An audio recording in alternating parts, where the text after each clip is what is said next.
જય માં એ વ્રત જીવ્રત વ્રતની વિધિ।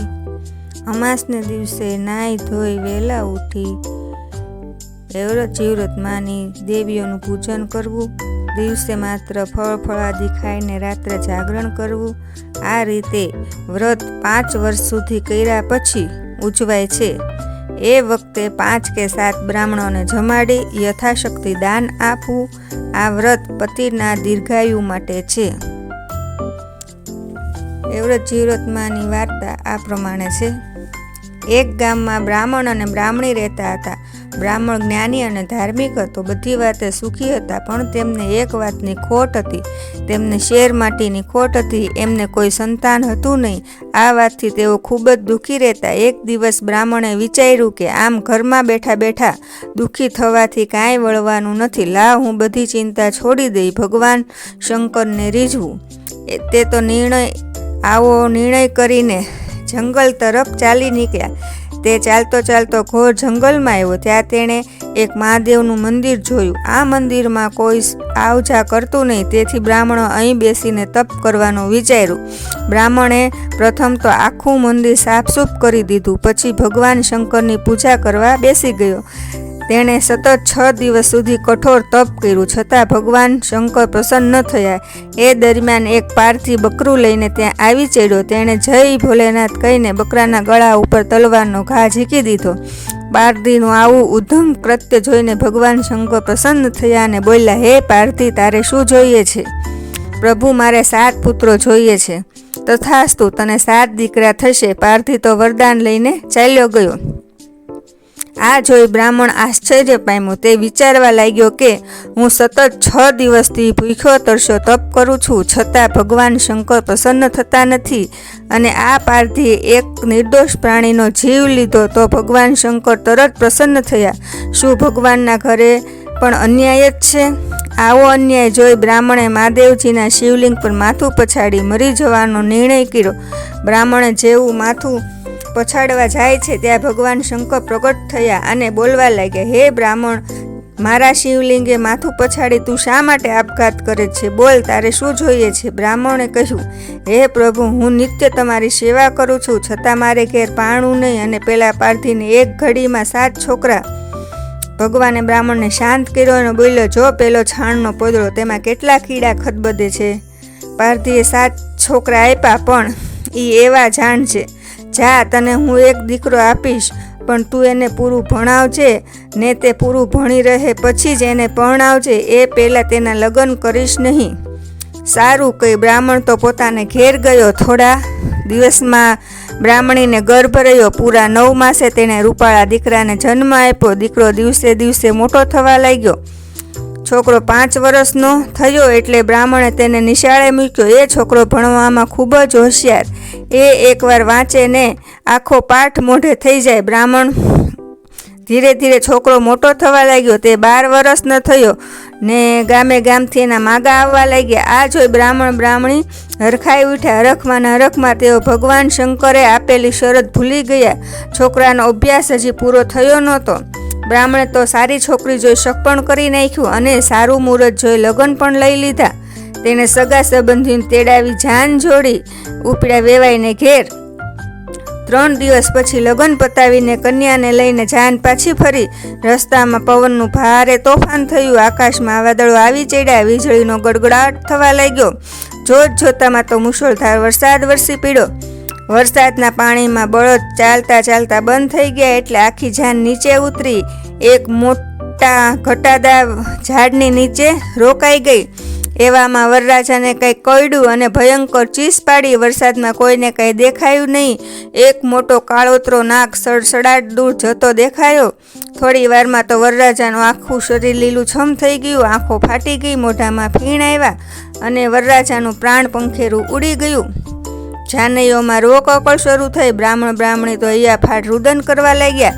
છેવટે બધાએ સમજાવી તેમને માંડ શાંત કર્યા। અંધારામાં વધુ વાર રોકાવામાં જોખમ છે। શબની વ્યવસ્થા કાલે સવારે કરીશું। આમ કહી બધા બ્રાહ્મણ બ્રાહ્મણીને આગળ કરી રડતા રડતા ચાલતા થયા। પરંતુ વહુ તેમની સાથે ગઈ નહીં. તે તો સબની પાસે બેસી રહી. બધા તેને ઘણી સમજાવી છતાં તે એકની બે ના થઈ. તે તો પતિના માથાને પોતાના ખોળામાં લઈને રાતના ઘનઘોર અંધારામાં વરસતા વરસાદમાં ભીંજાતી બેઠી.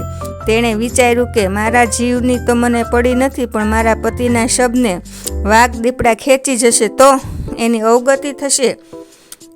બધા જાનૈયાઓ ચાલ્યા ગયા એટલે વહુએ પોતાના પતિના શબને ખભા ઉપર ઉપાડી પડતી આખડતી ચાલવા લાગી. એવામાં વીજળીને ચમકારે તેણે એક નજીકમાં મહાદેવજીનું દેરું જોયું. તે તો શબ લઈને દેરીમાં પેઠી અને અંદરથી સાંકળ ભીડી દીધી. મધરાત થતાં એ વ્રતમાં એવા જુએ છે તો દેરું બંધ છે, અંદરથી સાંકળ ભીડેલી છે. એ વ્રતમાં બોલ્યા, મારા દેરામાં કોણ છે? ભૂત છે કે પ્રેત છે? વહુ તો બિચારી ધ્રુજવા લાગી. તેણે બારણું ઉઘાડ્યું.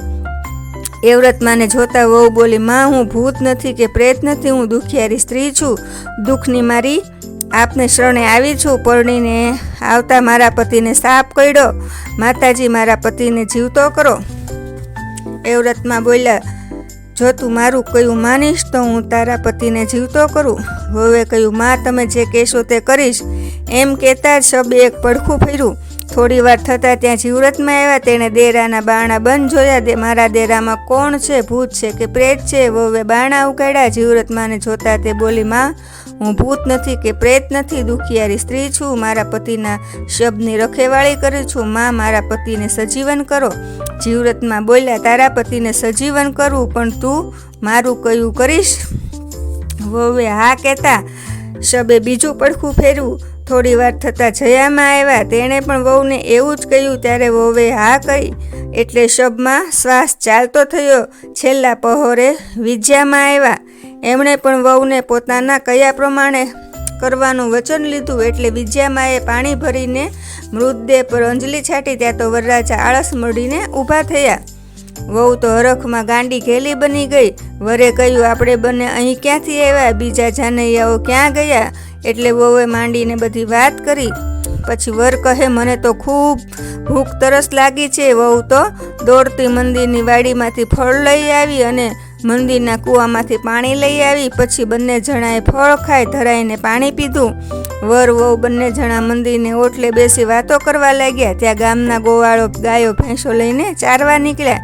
તેમની નજર ઓટલા પર બેઠેલા વહુ વર પર પડી. તે તો અચરજ પામ્યા.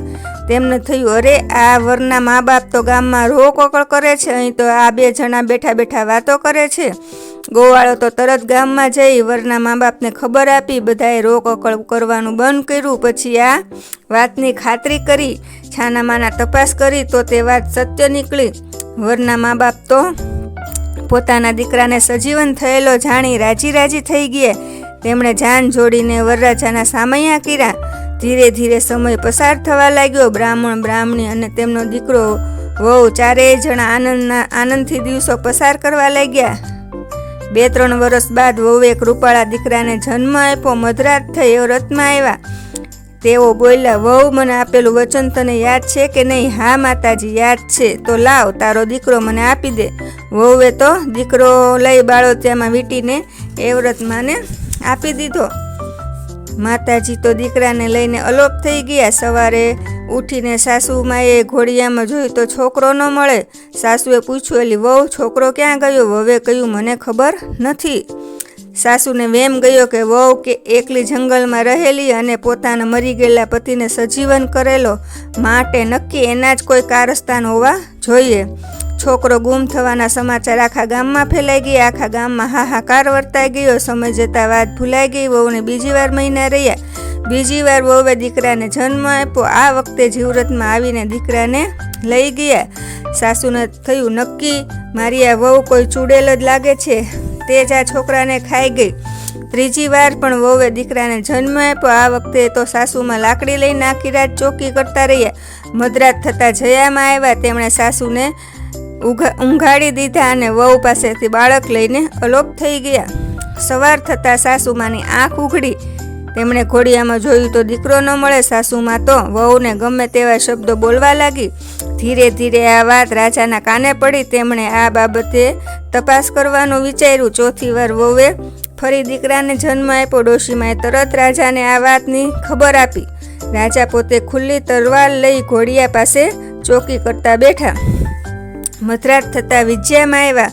દર વખતની જેમ વિજયામાએ પણ રાજાને ઊંઘાડી દીધા. બાળકને લઈને અલોપ થઈ ગયા. વહુ બિચારી શરત પ્રમાણે માતાજીને છોકરો આપી દીધો. સવાર થતાં રાજાએ ઉઠીને ઘોડિયામાં જોયું તો છોકરો ન મળે. રાજા પણ અચંબામાં મુકાઈ ગયા. સાસુમાં તો માથું ને પેટ બે કૂટવા લાગ્યા ને કહેવા લાગ્યા, રાણ ચૂડેલ, તું મારા 4 દીકરા ખાઈ ગઈ તોય ધરાતી નથી. આમ કહેતા કહેતા વહુને મારવા લાગ્યા. પણ વહુ બિચારી શું બોલે, તે તો મૂંગી જ રહી. 5મી વાર વહુને દિવસો રહ્યા. આ વખતે વહુએ દીકરીને જન્મ આપ્યો. સવાર થતાં સાસુમાએ જોઈ તો દીકરી જીવતી રહી. દીકરીને કોઈ લઈ ગયું નહીં. એટલે વહુએ કહ્યું, બા, મારે ગોરણી જમાડવી છે. આજે મારું વ્રત પૂરું થયું છે. સાસુ તો રાતી પીળી થઈ ગઈને બોલી, તને ફાવે તેમ કર, મને કાંઈ પૂછીશ નહીં. વહુ તો સવારે નાહી ધોઈ દેરામાં ગઈ. 4 દેવીઓને ચાંદલા કર્યા અને બોલી, એ વ્રતમાં, જીવ્રતમાં, જયામાં, વિજયામાં 4 બહેનો મારે ત્યાં ગોરણીઓ થઈને જમવા આવજો. સાંજ થતાં જ્યારે માતાજી જમવા પધાર્યા, માતાજી જમવા બેઠા ત્યાં તો ઘોડિયામાં પેલી છોકરી રડી. એટલે માતાજીએ પૂછ્યું, દીકરી કેમ રડે છે? સૌને 2 ભાઈ, મારે તો એકેય ભાઈ નહીં. અરે બેટી, તારે તો 4 ભાઈ છે, જો આ રહ્યા. આમ કહી 4 માતાજીએ એક ભાઈ પાછો આપ્યો અને સૌને દીર્ઘાયુષના આશીર્વાદ આપીને ચાલ્યા ગયા. સાસુ તો આ જોઈને અચરજ પામી. તે તો પોતાની વહુને ડાકણ માનતી હતી, પરંતુ આ બધું માતાજીનું કામ હતું. સાસુમાએ વહુની માફી માગી. વહુ તો 4 દીકરા જોઈને રાજી થઈ ગઈ. વહુએ પોતાના પતિને બચાવવા 4 દીકરીઓનો ભોગ આપેલો. આજે માતાજીની કૃપાથી તેને 4 દીકરા પાછા મળ્યા. આખા ગામમાં વાત ફેલાઈ ગઈ. બધા વહુના વખાણ કરવા લાગ્યા. હે એવ્રતમાં, જીવ્રતમાં, જયામાં, વિજયામાં, તમે જેવા પરણેલી વહુને ફેળ્યા તેવા સૌને ફળજો. જય માતાજી.